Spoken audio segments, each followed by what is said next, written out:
سنیں، توجہ رکھیں۔ حضرت امام اعظم ابوحنیفہ رحمۃ اللہ علیہ کون سی شخصیت ہے؟ میں قرآن کریم سورت نمبر 62 سورت جمعہ آیت نمبر 3 کو دیکھتا ہوں۔ اللہ پاک فرماتے ہیں وَآخَرِينَ مِنْهُمْ لَمَّا يَلْحَقُوا بِهِمْ۔ اس آیت میں اللہ پاک نے دو طبقوں کی بات کی ہے، ایک طبقہ امیین کا ہے، ایک طبقہ آخرین کا ہے۔ اللہ فرماتے ہیں دو طبقوں نے دین کی محنت کرنی ہے، ایک طبقہ امیین کا، ایک طبقہ آخرین کا ہے۔ امیین کا طبقہ کون ہے؟ آخرین کا طبقہ کون ہے؟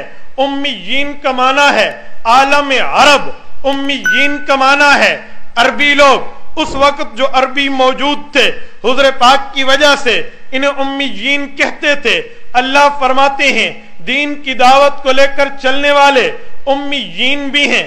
هو الذی بعث فی الامیین رسولا، حضور پاک علیہ السلام امیین میں رسول بن کر تشریف لائے ہیں۔ اور دوسری بات فرمائی جو امیین دین کی خدمت کریں گے ان کے بعد کیا ہوگا؟ فرمایا وآخرین منہم لما یلحقوا بہم، ان کے بعد آخرین آئیں گے، ان کے بعد عربیوں کے بعد آخرین آئیں گے، آ کر دین کی دعوت دیں گے، آ کر دین کی تبلیغ کریں گے۔ قرآن کریم کی یہ آیت اترتی ہے، سیدنا ابو ہریرہ عبدالرحمن ابن سخر رضی اللہ تعالی عنہ حضور پاک کی خدمت میں موجود ہیں۔ اٹھائیے صحیح بخاری جلد نمبر 2 کتاب التفسیر باب قول اللہ تعالی وآخرین منہم لما یلحقوا بہم۔ اس آیت کے تحت حضرت امام محمد ابن اسماعیل البخاری رحمۃ اللہ علیہ نے اس آیت کی شرح لکھی ہے، اس آیت کی تفسیر لکھی ہے، اس آیت کی وضاحت لکھی ہے۔ حضرت ابو ہریرہ پوچھنے لگے یا رسول اللہ، اللہ فرماتے ہیں اجمی آئیں گے، وہ عربی نہیں ہوں گے، وہ اجمی ہوں گے۔ حضرت ابو ہریرہ رضی اللہ تعالی عنہ نے عرض کیا یا رسول اللہ ہم عربی، آپ عربی، صحابہ کرام کی اکثریت عربی، اللہ کن کا ذکر فرماتے ہیں؟ جو اجمی آئیں گے، آ کر دین کی دعوت دیں گے اور ابھی دنیا میں نہیں آئے، ذرا ان کا انٹروڈکشن، ان کا تعارف، ان کی علامات، ان کی نشانیاں بھی فرما دیجئے۔ حضرت امام بخاری رحمۃ اللہ تعالی علیہ نے جو نشانی رسول اللہ کی زبانی نقل کی ہے وہ نشانی میں آپ کی خدمت میں رکھنے لگا ہوں۔ رسول اللہ نے فرمایا اے ابو ہریرہ لو کان العلم بالثریا لتناولہ رجال من ہؤلاء، ابو نعیم کی روایت لو کان الدین بالثریا لتناولہ رجل من ابناء فارس، مسلم کے حاشیے کی روایت لو کان العلم بالثریا لناولہ رجال او رجل من ہؤلاء۔ حضور پاک فرمانے لگے ہاں ہاں اللہ نے اجمیوں کی بات کی ہے، یہ وہ اجمی ہیں جو آئیں گے، دین کی محنت کریں گے۔ اگر علم، اگر مشکل مسائل، اگر دقیق باتیں، اگر دین کے غامض علوم سریا ستارے پہ جا کر معلوم اور حاصل کرنے پڑیں گے، اس شخصیت کو اللہ اتنے علم سے نوازیں گے، اس کے علوم کی طاقت اللہ اس حد تک رکھیں گے کہ وہ زمین پہ بیٹھ کے اس مسئلے کو حل کر کے دکھائے۔ یہ روایت صحیح بخاری میں حضرت ابو ہریرہ رضی اللہ تعالی عنہ کی موجود ہے۔ اب توجہ رکھیں، یہ کون لوگ ہیں جن کی بشارت میرے اللہ نے کلام میں دی ہے؟ حضور پاک نے اپنی حدیث میں اس کی وضاحت بیان فرمائی ہے۔ میں آتا ہوں محدثین کرام کے دروازے پہ، مجھے حافظ ابن حجر ہیثمی رحمۃ اللہ علیہ الخیرات الحسان فی مناقب النعمان میں، ابو یوسف دمشقی ساری عقود الجمان فی مناقب النعمان میں، محقق علی الاطلاق امام المحدثین حضرت علامہ جلال الدین سیوطی تبییض الصحیفہ فی مناقب ابی حنیفہ میں محدث عبدالرشید نعمانی مکانت الامام اعظم ابی حنیفہ فی الحدیث میں بتاتے نظر آتے ہیں کہ وہ شخصیت کون ہے. فرمایا اول من دون علم الشریعہ ورتبہ ابوابا فهو ابو حنیفہ قد بشرہ النبی صلی اللہ علیہ وسلم. حضرت پاک علیہ السلام نے جن کی خوشخبری دی ہے اس ذات سے مراد حضرت امام اعظم ابو حنیفہ. اس کی وجہ توجہ، اس کی وجہ قرآن کریم میں اللہ نے اجمیوں کی بات کی ہے. اجمی ہیں، میں دیکھتا ہوں آئمہ اربعہ میں مجھے کون اجمی نظر آتا ہے؟ صحابہ کرام کے بعد جن لوگوں نے دین کی خدمات سر انجام دی ہیں ان لوگوں میں سب سے پہلے آدمی کا نام امام ابو حنیفہ، دوسرے آدمی کا نام امام مالک ہے، تیسرے آدمی کا نام امام شافعی ہے، چوتھے امام کا نام امام احمد ابن محمد ابن حنبل ہے. میں ان چاروں اماموں کو دیکھتا ہوں کہ ان میں عربی کون ہے، اجمی کون ہے. مجھے نظر آتا ہے امام مالک رحمت اللہ علیہ کے لیے ابن رشد مالکی نے، امام مالک رحمت اللہ علیہ کے لیے ابن عبد البر نے جامع بیان العلم و فضلہ میں یہ بات واضح لکھی ہے کہ امام مالک کے قبیلے کا نام بنو اصبہی ہے. بنو اصبہی قبیلہ عربی ہے، اجمی نہیں ہے. امام شافعی رحمت اللہ علیہ کے لیے امام مسنی رحمت اللہ علیہ نے یہ بات واضح لکھی ہے کہ امام شافعی کے قبیلے کا نام مطلبی قریشی ہے. مطلبی قریشی قبیلہ عربی ہے، اجمی نہیں ہے. امام احمد کے لیے ابن قدامہ الحنبلی نے، ابن رجب الحنبلی نے واضح لکھا ہے کہ امام احمد ابن حنبل کے قبیلے کا نام بنو شیبان ہے. شیبانی قبیلہ عربی ہے، اجمی نہیں ہے.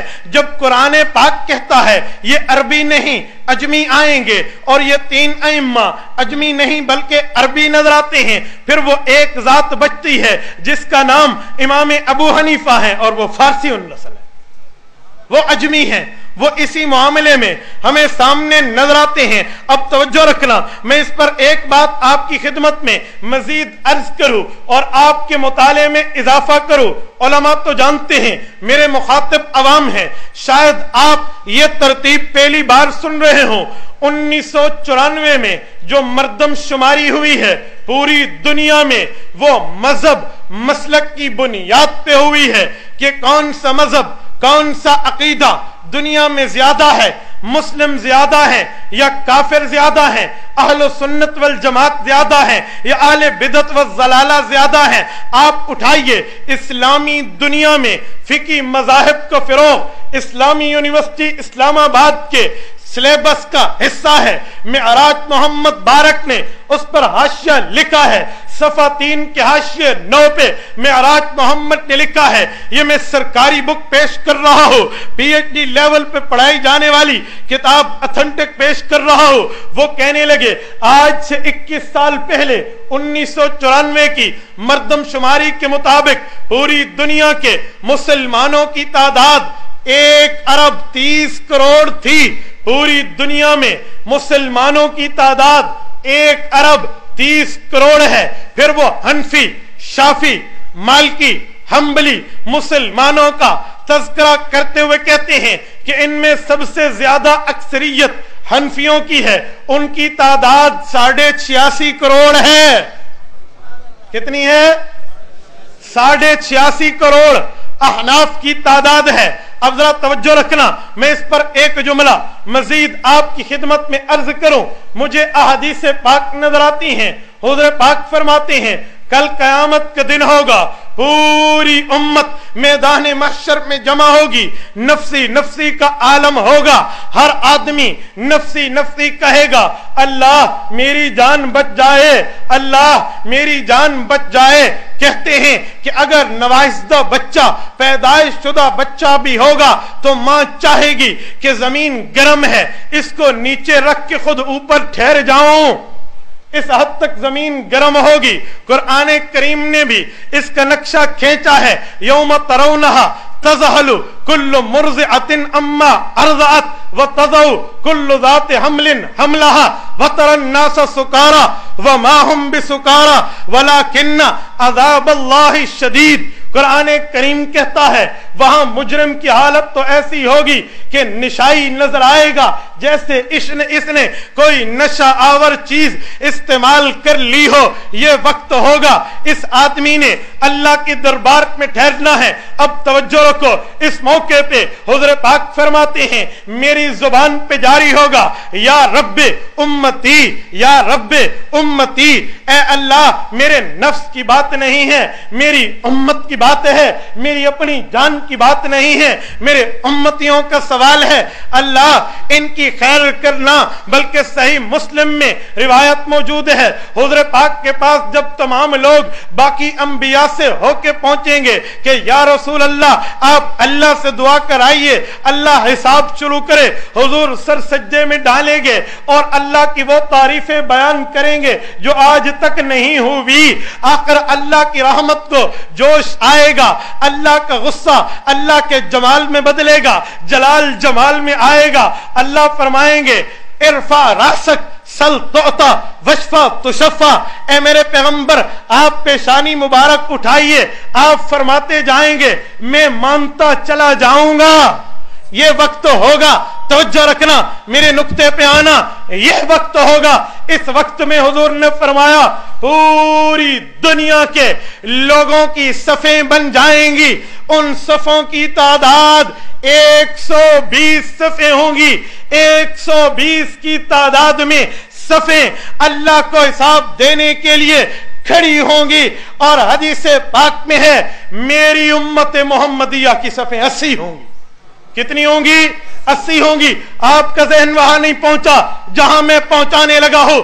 توجہ رکھنا, 80 صفیں کل قیامت میں میدان محشر میں یوم الجزا میں 80 صفیں امت محمدیہ کی ہوں گی. اور آج حنفی پوری دنیا کے احناف, امام ابو حنیفہ کے مقلدین, امام ابو حنیفہ کے فالوورز پوری دنیا کا 70% ہے, 70% حصہ ہے. گویا کل قیامت میں امام ابو حنیفہ وہ شخصیت ہیں جنہوں نے 80 صفوں میں اگر 70% نکالیں تو 60 صفیں بنتی ہیں. جس نے اپنے نبی آخر الزمان حضرت محمد مصطفیٰ احمد مجتبی صلی اللہ علیہ وآلہ وسلم کی قدموں میں 60 صفیں عطا کی ہیں. 60 صفیں, 70% طبقہ امام اعظم ابو حنیفہ کا تابع دار نظر آتا ہے.